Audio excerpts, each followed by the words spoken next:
साथियों, आज की इस वीडियो में हम UDICE प्लस DCF की ऑनलाइन एंट्री करना सीखेंगे। इसके लिए सबसे पहले आपको गूगल पर टाइप करना होगा udiceplus.gov.in। इसके होम पेज पर ही login for DCF data entry and monitor का ऑप्शन आएगा। तो यहाँ पर सबसे पहले आपको यूज़र नेम डालना है। यूज़र नेम में आपको अपने स्कूल का UDICE कोड डालना है।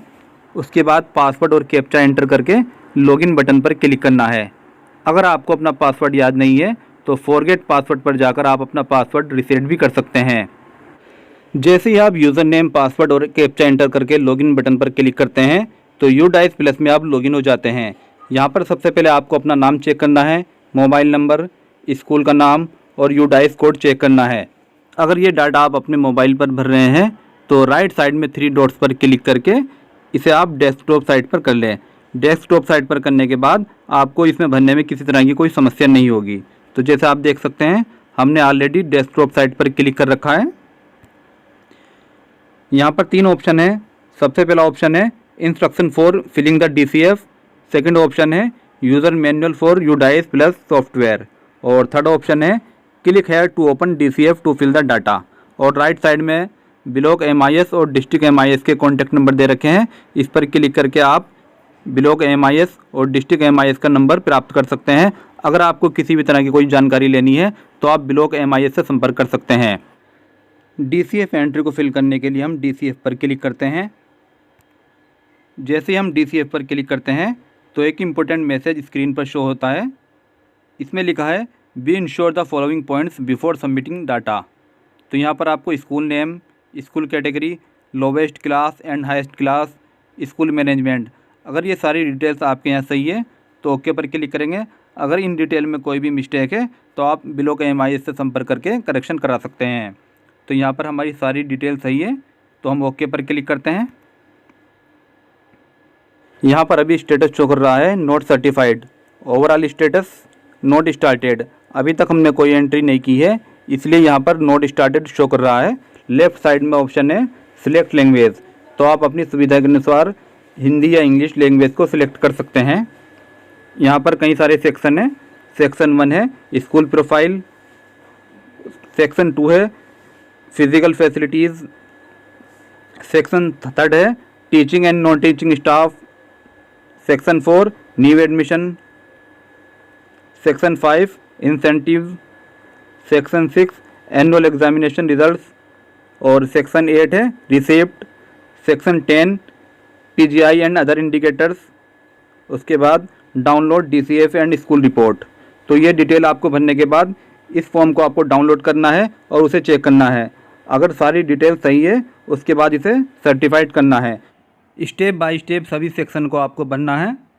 तो यहाँ पर अभी हमने इंग्लिश लैंग्वेज सिलेक्ट कर रखी है। अगर आप लैंग्वेज चेंज करना चाहते हैं तो इसकी लैंग्वेज आप चेंज कर सकते हैं। लेफ़्ट साइड में सबसे ऊपर ऑप्शन है सिलेक्ट लैंग्वेज, तो यहाँ से हम लैंग्वेज हिंदी कर देते हैं। जैसे ही हम लैंग्वेज हिंदी करते हैं तो सारी डिटेल हिंदी में शो होने लगती है। उसके बाद सेक्शन 1 में हम जाते हैं। तो सेक्शन 1 में 1.1 से लेकर 1.9 तक डिटेल हमें अपडेट करनी है।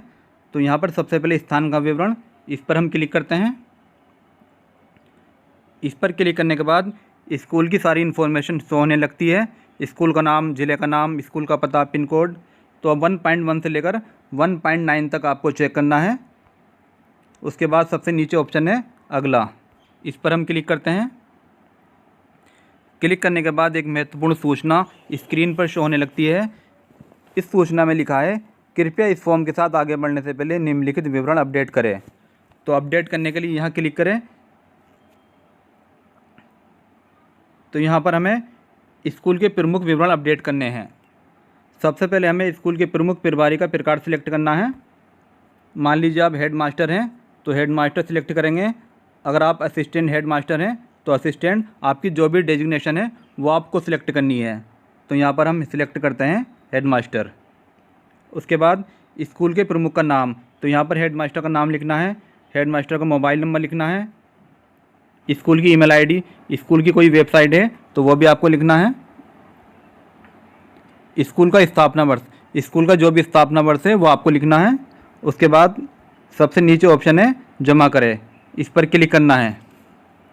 जैसे ही हम जमा करें पर क्लिक करते हैं तो डाटा सक्सेसफुली सेव हो जाता है। तो यहाँ पर आप देख सकते हैं डाटा सक्सेसफुली सेव लिखा हुआ है। उसके बाद हम डैशबोर्ड पर वापस जाते हैं और उसके बाद 1.10 से लेकर 1.27 तक के लिए मूल विवरण को अपडेट करते हैं। यहाँ पर आपको 1.10 से लेकर 1.27 तक की डिटेल को चेक करना है। अगर उसमें कोई गलती है तो उसे आपको अपडेट करना है। तो सबसे पहले 1.110 में स्कूल संपर्क विवरण, तो यहाँ पर मोबाइल नंबर और ईमेल आईडी आपको चेक करनी है। उसके बाद प्रधानाचार्य प्रभारी का विवरण, स्कूल की श्रेणी, अगर आपका प्राथमिक स्कूल है तो प्राइमरी, अगर आपका कंपोजिट स्कूल है तो कंपोजिट, अगर आपका जूनियर स्कूल है तो जूनियर सिलेक्ट करेंगे।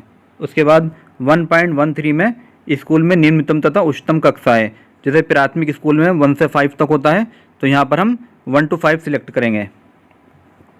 क्या प्री प्राइमरी सेक्शन स्कूल से जुड़ा है? आंगनबाड़ी के अलावा अगर आपके स्कूल में प्री प्राइमरी सेक्शन जुड़ा है तो आप यहाँ पर क्लिक करेंगे, अन्यथा आप नहीं सिलेक्ट करेंगे। स्कूल का प्रकार, ज़्यादातर स्कूल जो है गर्ल्स और बॉयज़ दोनों के लिए होते हैं तो यहाँ पर आप सिलेक्ट करेंगे को एजुकेशनल। स्कूल का प्रबंधन, स्कूल का प्रबंधन जो है डिपार्टमेंट ऑफ एजुकेशन है।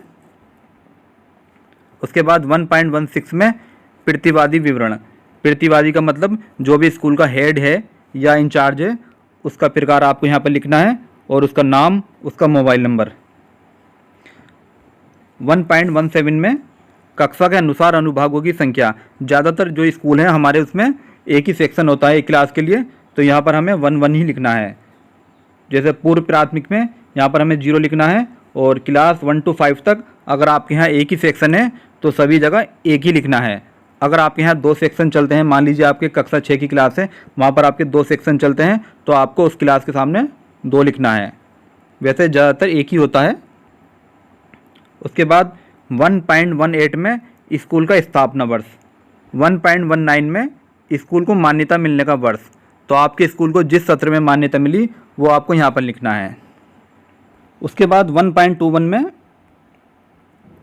क्या यह विशेष आवश्यकता वाले बच्चों के लिए विशेष स्कूल है? अगर आपका स्कूल स्पेशल बच्चों के लिए है तो यहाँ पर क्लिक करेंगे, अन्यथा नहीं।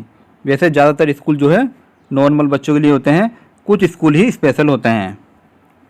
1.22 में क्या यह पाली शिफ्ट में चलने वाला स्कूल है? अगर आपका स्कूल 2 शिफ्टों में चलता है तो यहाँ पर क्लिक करेंगे, अन्यथा नहीं।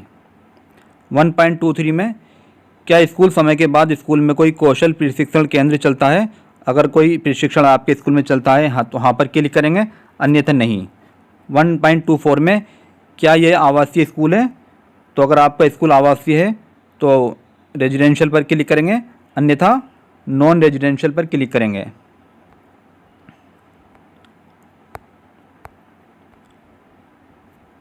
अगर आपका स्कूल आवासीय है तो सारी डिटेल आपको अपडेट करनी होगी, जैसे छात्रावास सुविधाएं क्या क्या हैं आपके स्कूल में, लड़कियों की संख्या, लड़कों की संख्या, उच्च प्राथमिक या प्राथमिक, ये सारी डिटेल आपको भरनी होंगी। उसके बाद 1.25 में क्या यह अल्पसंख्यक समुदाय द्वारा संचालित स्कूल है? तो अगर आपका स्कूल अल्पसंख्यक द्वारा संचालित है, प्राइवेट स्कूल बहुत सारे होते हैं जो अल्पसंख्यक समुदाय द्वारा संचालित होते हैं, लेकिन हमारा सरकारी स्कूल है तो यहाँ पर हम नहीं पर क्लिक करेंगे।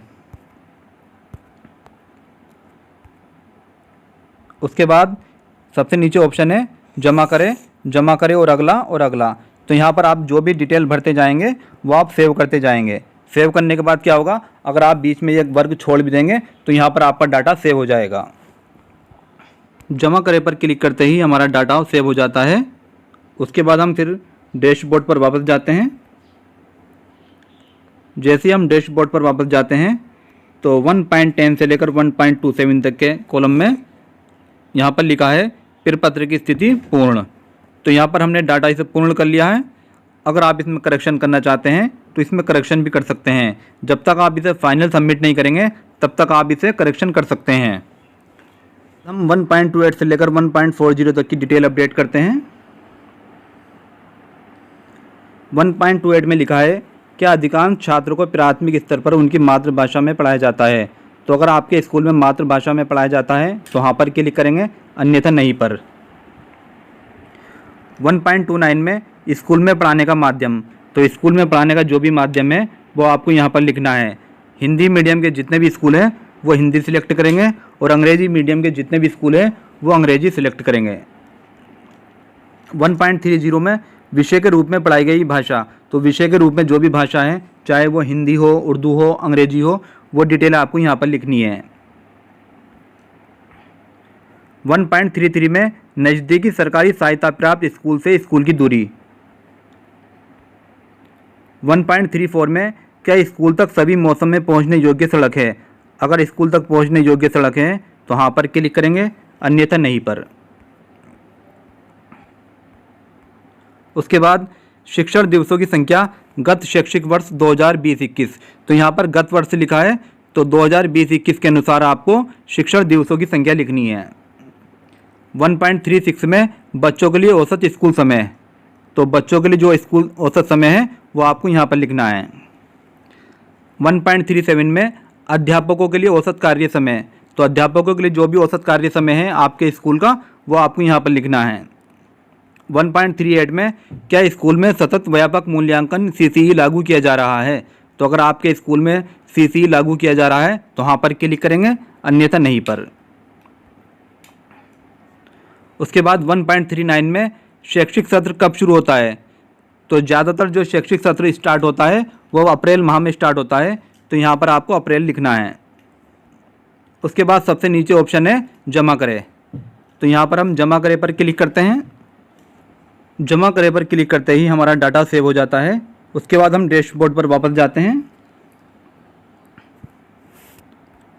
तो यहाँ पर आप देख सकते हैं 1.10 से लेकर 1.27 और 1.28 से लेकर 1.40 तक का डाटा हमारा पूर्ण हो चुका है और ऊपर राइट साइड में लिखा है कार्य प्रगति पर है। तो इस तरह से आपको डाटा भरते जाना है। इसके बाद हम 1.41 से लेकर 1.51 तक का डाटा अपडेट करेंगे। 1.41 में लिखा है क्या आंगनबाड़ी केंद्र स्कूल परिसर के अंदर स्थित है, तो अगर आंगनबाड़ी केंद्र स्कूल परिसर के अंदर है तो हाँ पर क्लिक करेंगे, अन्यथा नहीं पर क्लिक करेंगे। 1.42 क्या बाल वाटिका से स्थित आंगनबाड़ी स्कूल में प्रारंभ की जा रही है, अगर बाल वाटिका आपके स्कूल में प्रारंभ की जा रही है तो हाँ पर क्लिक करेंगे, अन्यथा नहीं पर। क्या कोई स्कूल से बाहर वाले बच्चे स्कूल में नामांकित है और हैं तो विशेष प्रशिक्षण ले रहे हैं। आउट ऑफ स्कूल के अंतर्गत अगर कोई बच्चा आपके स्कूल में प्रशिक्षण ले रहा है तो हाँ पर क्लिक करेंगे। अगर कोई प्रशिक्षण ले रहा है तो उसका ब्यौरा भी आपको देना होगा। उसके बाद 1.44 वर्तमान वर्ष में उपचारात्मक शिक्षण, तो ऐसे विद्यार्थियों की संख्या आपको यहाँ पर लिखनी है। उसके बाद 1.45 में शिक्षा में सुधार वृद्धि के लिए कक्षाओं में भाग लेने वाले छात्रों की संख्या, तो ये संख्या आपको यहाँ पर लिखनी है। 1.46 में गत शैक्षिक वर्ष 2020-21 के दौरान स्कूल के दौरों का ब्यौरा, तो स्कूल में जितना भी आपके निरीक्षण हुआ है वो डिटेल आपको यहाँ पर देनी है। शैक्षिक निरीक्षणों की संख्या CRC के द्वारा, खंड शिक्षा अधिकारी के द्वारा, जिला अधिकारी के द्वारा। उसके बाद 1.47 में क्या RT मानदंडों के अनुसार स्कूल प्रबंध समिति SMC का गठन किया गया है, तो SMC का गठन तो सभी स्कूल में है, तो यहाँ पर हम हाँ पर क्लिक करेंगे।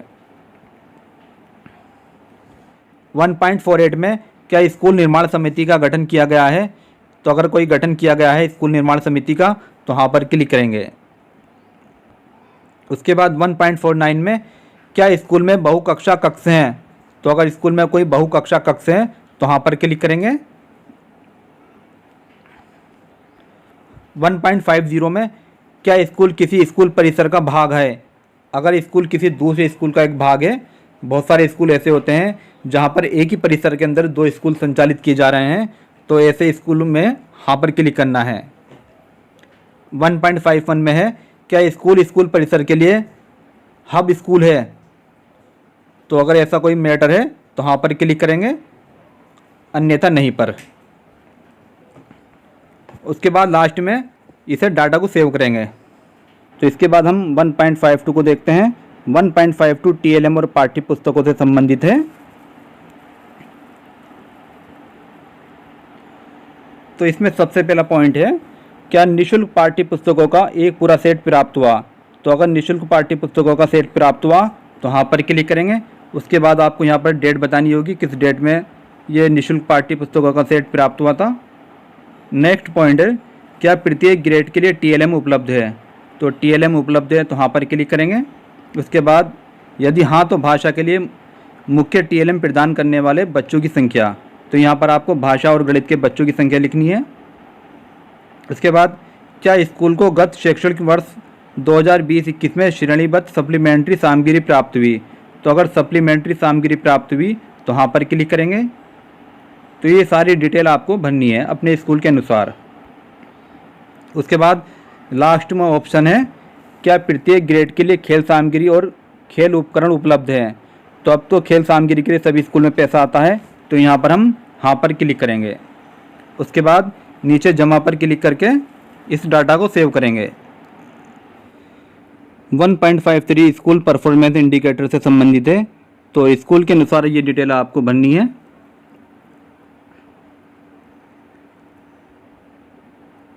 इसमें 1.53.3 में लिखा है, क्या इस स्कूल के स्कूल शिक्षकों ने शिक्षण और सीखने के लिए शिक्षण सहायक उपकरण बनाए हैं? तो इस तरह से आपको अपने स्कूल के अनुसार ये डाटा भरना है और उसके बाद इस डाटा को आपको सेव करना है। इसके बाद सेक्शन 2 भौतिक सुविधाएं, उपकरण, कंप्यूटर और डिजिटल पहल से संबंधित है। तो हम 2.1 से लेकर 2.4 तक के लिए कक्ष पर क्लिक करते हैं। तो यहाँ पर सबसे पहले स्कूल भवन की स्थिति, स्कूल भवन किस प्रकार का है? तो यहाँ पर कई सारे ऑप्शन हैं, जैसे हमारा स्कूल गवर्नमेंट है तो हमने यहाँ पर गवर्नमेंट सिलेक्ट करा। उसके बाद स्कूल भवन का प्रकार, स्कूल भवन आपका किस प्रकार का है, कच्चा है, पक्का है या तंबू में है, वो आपको सिलेक्ट करना है। 4 दीवारी का प्रकार। उसके बाद 2.4 में स्कूल में उपलब्ध कक्षाओं का विवरण, तो आपको कक्षाओं का विवरण देना है। पूर्व प्राथमिक वर्तमान में उपयोग में नहीं है, तो जो भी डिटेल है आपको अपने स्कूल के अनुसार भरनी है। स्थिति के अनुसार बटन कक्षा का ब्यौरा, तो आपको कक्षा का ब्यौरा देना है कि आपके जो स्कूल की स्थिति क्या है, पक्का है, आंशिक रूप से पक्का, कच्चा, तंबू। स्कूल में उपलब्ध कक्षाओं को छोड़कर अन्य कमरों की कुल संख्या, तो कक्षाओं को छोड़कर जो भी आपके यहाँ अन्य कमरे हैं उनकी संख्या आपको यहाँ पर लिखनी है। उसके बाद डाटा सेव करके आपको नेक्स्ट बटन पर क्लिक करना है। तो यहाँ पर नीचे ऑप्शन है जमा करें और अगला, तो हम यहाँ पर इस पर क्लिक करते हैं। उसके बाद यहाँ पर ऑप्शन आता है 2.5 में, क्या स्कूल में शौचालय है? अगर शौचालय है तो यहाँ पर क्लिक करेंगे, अन्यथा नहीं पर। तो यहाँ पर शौचालय, मूत्रालय सबकी डिटेल आपको अपने स्कूल के अनुसार भरनी है। 2.6 में है, क्या स्कूल परिसर में पीने का पानी उपलब्ध है? अगर पीने का पानी उपलब्ध है तो यहाँ पर क्लिक करेंगे। उसके बाद 2.7 में, क्या स्कूल में वर्षा जल संचयन व्यवस्था है? अगर ये व्यवस्था है तो आप वहाँ पर क्लिक करेंगे। 2.8 में, क्या भोजन से पहले और बाद में हाथ धोने के लिए साबुन से हाथ धोने की सुविधा उपलब्ध है? तो अगर ये सुविधा उपलब्ध है तो वहाँ पर क्लिक करेंगे। उसके बाद 2.9 में, क्या स्कूल में बिजली कनेक्शन उपलब्ध है?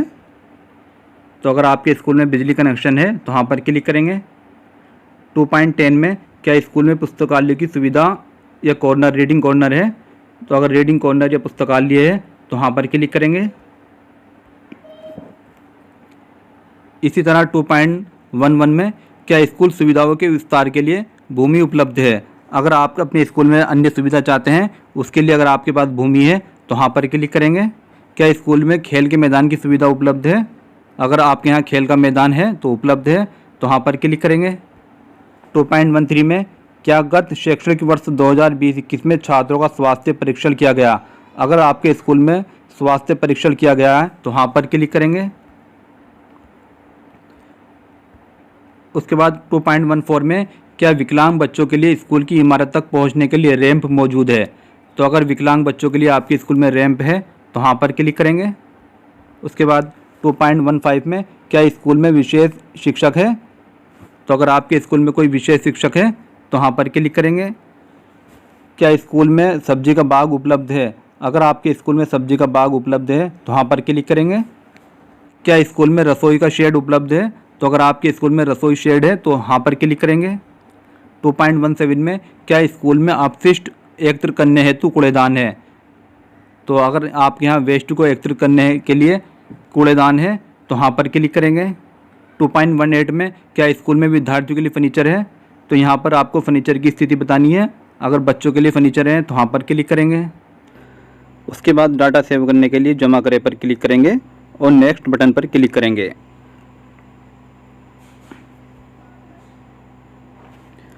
उसके बाद नेक्स्ट पॉइंट है, क्या स्कूल में निम्नलिखित सुविधाएं हैं, तो यहाँ पर सबसे पहले स्कूल के प्रमुख प्रधान शिक्षक प्रधानाचार्य के लिए अलग कक्ष है। अगर प्रधानाचार्य के लिए अलग कक्ष है तो वहाँ पर क्लिक करेंगे। उसके बाद नेक्स्ट पॉइंट है, पुस्तकालय के लिए अलग कक्ष है। अगर पुस्तकालय के लिए अलग कक्ष है तो वहाँ पर क्लिक करेंगे। अगर अलग कक्ष नहीं है तो नहीं पर क्लिक करेंगे। उसके बाद 2.20 में क्या स्कूल में निम्नलिखित प्रयोगशालाएँ हैं, अगर स्कूल में निम्नलिखित प्रयोगशालाएँ हैं तो वहाँ पर क्लिक करेंगे। ये केवल उच्च प्राथमिक विद्यालयों के लिए है। क्या स्कूल में निम्नलिखित उपकरण है, तो जैसे ऑडियो विजुअल सार्वजनिक पता प्रणाली, अगर ये उपकरण है तो वहाँ पर क्लिक करेंगे। अगर नहीं है तो नहीं पर क्लिक करेंगे। उसके बाद ये डाटा सेव करने के लिए जमा करें पर क्लिक करेंगे और नेक्स्ट बटन पर क्लिक करेंगे। यहाँ पर 2.2 में कंप्यूटर या डिजिटल उपकरण का ब्यौरा आपको देना है। तो यहाँ पर जैसे आप देख सकते हैं डेस्कटॉप, पीसी, लैपटॉप, नोटबुक, तो यहाँ पर सबसे पहला कॉलम है उपलब्ध इकाइयों की कुल संख्या। तो आपको जो भी उपकरण उपलब्ध है वो संख्या आपको यहाँ पर लिखनी है। और नेक्स्ट कॉलम में कार्यात्मक इकाइयों की संख्या, तो जितने वर्किंग में है वो डिटेल आपको यहाँ पर लिखनी है। तो जैसे आप देख सकते हैं लैपटॉप, टैबलेट, उसके बाद projector, printer, scanner, server, web camera, smart TV, बहुत सारे स्कूलों में स्मार्ट टीवी है, तो वो संख्या आपको यहाँ पर लिखनी है, कितने आपको उपलब्ध हैं और कितने इस टाइम वर्किंग में है। नेक्स्ट पॉइंट है 2.23 में क्या स्कूल में इंटरनेट की सुविधा है, अगर आपके स्कूल में इंटरनेट की सुविधा है तो वहाँ पर क्लिक करेंगे। अगर नहीं है तो नहीं पर क्लिक करेंगे।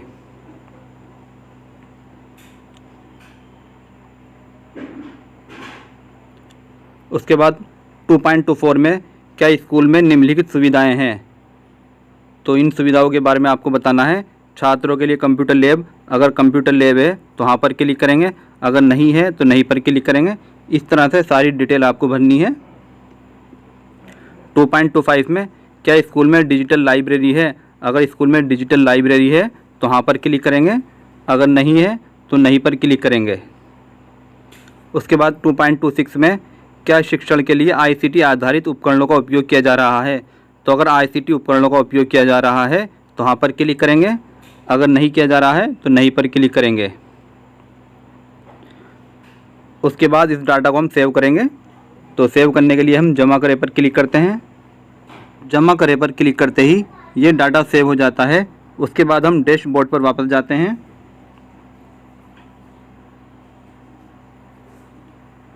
तो यहाँ पर हमारे सेक्शन 2 पूरे हो चुके हैं। उसके बाद सेक्शन 3 में शिक्षण और गैर शिक्षण कर्मचारी, तो यहाँ पर 3.1 से 3.2 तक आपको कर्मचारी की डिटेल भरनी है। आपके स्कूल में कितने गैर शिक्षण और कितने शैक्षणिक कर्मचारी हैं वो आपको डिटेल भरनी है। तो गैर शिक्षण में लेखाकार, लेखपाल, चपरासी, प्रयोगशाला सहायक, पुस्तकालय सहायक, रात्रि चौकीदार, ये डिटेल आपको भरनी है। और इसी तरह से शिक्षण कर्मचारी की डिटेल भरनी है। डाटा सेव करने के लिए जमा करें पर क्लिक करेंगे। उसके बाद नेक्स्ट बटन पर क्लिक करेंगे। डाटा सेव होने के बाद एक न्यू पेज ओपन होगा। तो यहाँ पर आप देख सकते हैं लिखा है कुल नियमित टीचर्स 2, जो भी परमानेंट टीचर्स हैं वो 2 हैं और गैर नियमित जो परमानेंट नहीं है वो टीचर्स 3 हैं। तो आपके स्कूल में जैसे अनुदेशक या शिक्षा मित्र है वो नॉन परमानेंट है, अर्थात गैर नियमित टीचर्स हैं। तो अगर आपके स्कूल में किसी नए टीचर्स ने ज्वाइन किया है तो जोड़े पर क्लिक करके उस टीचर्स का डाटा आप जोड़ सकते हैं। तो यहाँ पर क्रमांक संख्या, बुनियादी विवरण, योग्यता, कक्षा और विषय पढ़ाया जाता है, प्रोफाइल विवरण, स्थिति, इसी के अनुसार आपको सभी टीचर्स का डाटा अपडेट करना है। उसके बाद इस डाटा को आपको सेव करना है। उसके बाद सेक्शन 4 में हमें नया प्रवेश, नामांकन और पुनरावर्तक की जानकारी अपडेट करनी है। तो सबसे पहले हम 4.1 पर क्लिक करते हैं। यहाँ पर लिखा है क्या स्कूल में कोई ट्रांसजेंडर छात्र है। तो अगर आपके स्कूल में कोई ट्रांसजेंडर छात्र है तो हाँ पर क्लिक करेंगे, अगर कोई नहीं है तो नहीं पर क्लिक करेंगे। उसके बाद 4.11 में प्री प्राथमिक भाग में कुल नामांकन। तो अभी हमारे स्कूलों में प्री प्राथमिक नहीं है तो यहाँ पर हम कोई डाटा नहीं भरेंगे। उसके बाद 4.12 में प्रथम कक्षा में नए दाखिले। तो प्रथम कक्षा में जो भी नए दाखिले हुए हैं उसकी डिटेल आपको यहाँ पर भरनी है। ये सारी डिटेल आपको वर्ष 2021-22 के अनुसार ही भरनी है, इसमें किसी तरह का कोई मिस्टेक ना हो, इस बात का आप ध्यान रखें। उसके बाद इस डाटा को आपको सेव करना है और जमा करे पर क्लिक करके नेक्स्ट बटन पर क्लिक करना है। उसके बाद सामाजिक श्रेणी द्वारा नामांकन। तो सामाजिक श्रेणी के अनुसार सामान्य के, अनुसूचित जाति, अनुसूचित जनजाति और ओबीसी के अनुसार जो बच्चे आपके यहाँ पढ़ते हैं उनकी डिटेल यहाँ पर आपको लिखनी है कक्षा वाइज। उसके बाद कुल योग, कितनी लड़कियां हैं कितने लड़के हैं। उसके बाद जमा करे पर क्लिक करके इस डाटा को सेव कर लेंगे। इसी तरह से आपको अल्पसंख्यक समूह, जो अल्पसंख्यक समूह है जैसे मुस्लिम, ईसाई, सिख, बौद्ध, उसी के अनुसार आपको यहाँ पर डिटेल भरनी है। उसके बाद इस डाटा को आपको सेव करना है।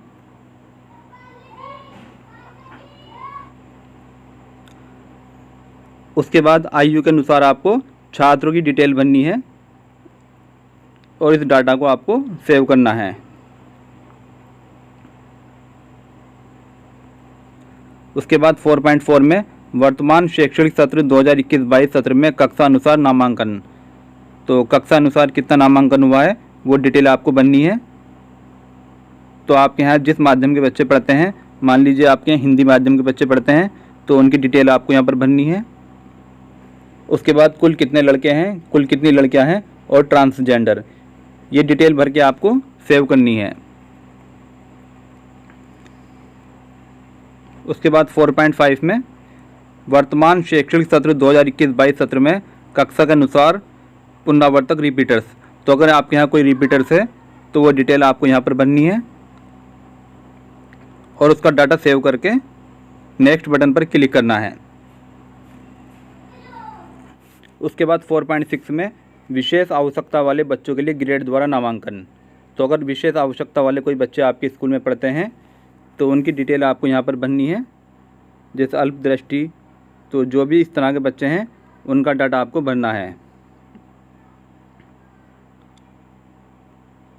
उसके बाद आपको डाटा को सेव करना है और नेक्स्ट बटन पर क्लिक करना है। 5.1 में प्राथमिक ग्रेड के लिए गत शैक्षणिक वर्ष 2020-21 में बच्चों को प्रदान की जाने वाली सुविधाएं। तो बच्चों को प्रदान की जाने वाली सुविधाएं जो भी हैं वो डिटेल आपको बननी है, जैसे निःशुल्क पाठ्य पुस्तक, निःशुल्क वर्दी, स्कूल पहुंचने के लिए निःशुल्क परिवहन सुविधा। तो जैसे हमारे स्कूलों में निःशुल्क पाठ्य पुस्तक मिलती है और निःशुल्क वर्दी, तो यहाँ पर आपको ये डिटेल भरनी है। उसके बाद जमा करे पर क्लिक करके नेक्स्ट बटन पर क्लिक करना है। 5.3 में गत शैक्षणिक वर्ष 2020-21 में CWSN छात्रों को प्रदान की जाने वाली सुविधाएं। तो CWSN छात्रों को जो सुविधाएं प्रदान की गई वो डिटेल आपको यहाँ पर भरनी है, जैसे ब्रेल पुस्तकें, ब्रेल किट। तो इसके लिए आप अपने स्पेशल एजुकेटर से संपर्क करें। जो भी सुविधाएं बच्चों को मिली हैं वो डिटेल आपको यहाँ पर भरनी है। उसके बाद डाटा सेव करना है और नेक्स्ट बटन पर क्लिक करना है। कक्षा तीसरी, 5वीं और 8वीं के लिए गत शैक्षणिक वर्ष 2020-21 में वार्षिक परीक्षा का परिणाम। तो कक्षा 3, 5 और 8वीं के परीक्षा का परिणाम आपको यहाँ पर भरना है। जैसे प्राथमिक स्कूलों में कक्षा 3 और 5 का भरना है, अगर कंपोजिट स्कूल है तो कक्षा 3, 5 और 8वीं की डिटेल यहाँ पर भरनी है। तो जैसे कक्षा 3 में कितने बच्चे शामिल हुए, किस कैटेगरी के थे, उनकी डिटेल आपको यहाँ पर भरनी है। उसके बाद कितने बच्चे उत्तीर्ण हुए। उसके बाद इस डाटा को आपको सेव करना है और नेक्स्ट बटन पर क्लिक करना है। पॉइंट 8.1 में लिखा है वित्तीय वर्ष 2020-21 के दौरान स्कूल और वैव द्वारा प्राप्त अनुदान। तो जो भी आपको अनुदान प्राप्त हुआ है सत्र 2020-21 में वो डिटेल आपको यहाँ पर बननी है। जैसे संयुक्त स्कूल अनुदान, पुस्तकालय अनुदान, बड़े मरम्मत कार्य हेतु अनुदान, उसके बाद एसएमसी में जो भी अनुदान प्राप्त हुआ है। इसी तरह से 8.2 में स्कूल द्वारा प्राप्त वित्तीय सहायता, जैसे गैर सरकारी संगठन, एनजीओ, सार्वजनिक क्षेत्र के उपक्रम, समुदाय या अन्य से कोई भी आपको अनुदान प्राप्त हुआ है तो वो डिटेल आपको यहाँ पर बननी है। 8.3 में क्या स्कूल निम्नलिखित के लिए संपत्ति इन्वेंटरी रजिस्टर का रखरखाव कर रहा है। तो जैसे यहाँ पर आईसीटी, खेल उपकरण, पुस्तकालय की किताबें, तो इसके रखरखाव की जिम्मेदारी होती है स्कूल की। तो उसके बाद ये डाटा बनने के बाद आपको सेव करना है। 10.1 में पीजीआई इंडिकेटर्स हैं। तो यहाँ पर 10.11 में शिक्षकों की संख्या जिनके पास आधार है, तो यहाँ पर आपको शिक्षकों की संख्या लिखनी है जिनके पास आधार है। उसके बाद नेक्स्ट पॉइंट है, क्या स्कूल का मूल्यांकन पूरा कर लिया गया है। तो अगर स्कूल का मूल्यांकन पूरा कर लिया गया है तो यहाँ पर क्लिक करेंगे। नेक्स्ट है, क्या स्कूल ने मूल्यांकन के आधार पर सुधार की योजनाएं बनाई हैं। तो अगर योजनाएं बनाई हैं तो यहाँ पर क्लिक करेंगे। क्या स्कूल सार्वजनिक वित्तीय प्रबंधन प्रणाली PFMS के तहत पंजीकृत है।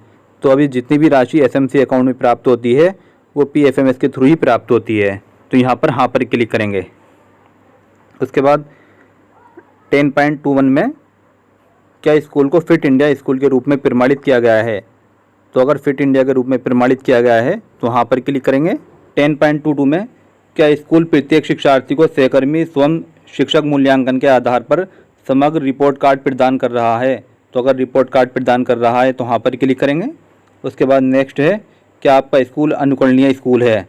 तो अगर आपका स्कूल अनुकरणीय है तो यहाँ पर क्लिक करेंगे। तो इस तरह से आपको सभी इंडिकेटर्स की डिटेल भरनी है। डिटेल भरते टाइम आप पूरा ध्यान रखें कि आपको जो भी डिटेल बननी है अपने स्कूल के अनुसार ही बननी है। उसके बाद यहाँ पर आपको डाटा सेव करना है।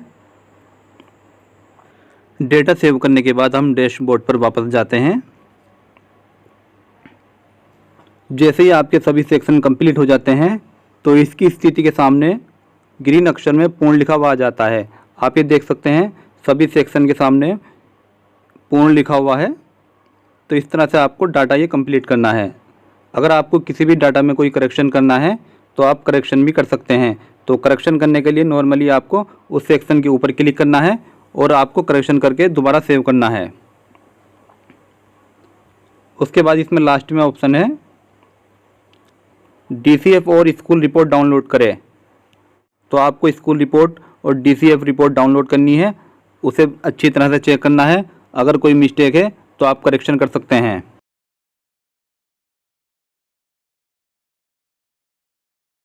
यहाँ पर आप चाहे तो लैंग्वेज चेंज भी कर सकते हैं। यहाँ पर हम इसे इंग्लिश कर लेते हैं। तो अभी आप देख सकते हैं यहाँ पर जो स्टेटस है नॉट सर्टिफाइड और overall status completed all forms. तो यहाँ पर हमारे सभी फॉर्म कंप्लीट हो चुके हैं। लास्ट में यहाँ पर ऑप्शन है कंपैरिजन एंड सर्टिफाइड डाटा। तो अगर हमारी सारी एंट्री करेक्ट हैं उसके बाद ही हम इस डाटा को सर्टिफाई करेंगे।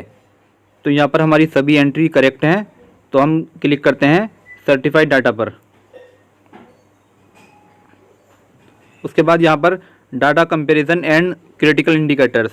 तो आपको डाटा को पिछले साल से कंपेयर करना है। जैसे हमने डाटा भरा है 2020-21 में क्या डाटा था और 2021-22 में क्या डाटा था। उसके बाद इसमें लास्ट में सर्टिफिकेशन मॉड्यूल में लिखा है certification is not yet active, come back after some days to certified data. तो अभी सर्टिफाई का ऑप्शन यहाँ पर नहीं आया है, जल्दी ही सर्टिफाई का ऑप्शन आ जाएगा। वहाँ पर आपको अपना नाम लिखना होगा, अपनी डेजिग्नेशन और अपना मोबाइल नंबर। उसके बाद उसे डाटा को सर्टिफाइड करना है। जैसे ही आप डाटा सर्टिफाई करेंगे तो एक एक्नॉलेजमेंट की कॉपी आप डाउनलोड कर सकते हैं। अगर आपको UDAI से संबंधित कुछ और भी जानकारी चाहिए तो आप कमेंट सेक्शन में जाकर कमेंट कर सकते हैं। अगर वीडियो पसंद आई तो लाइक कीजिए, शेयर कीजिए, हमारे चैनल को सब्सक्राइब कीजिए। धन्यवाद।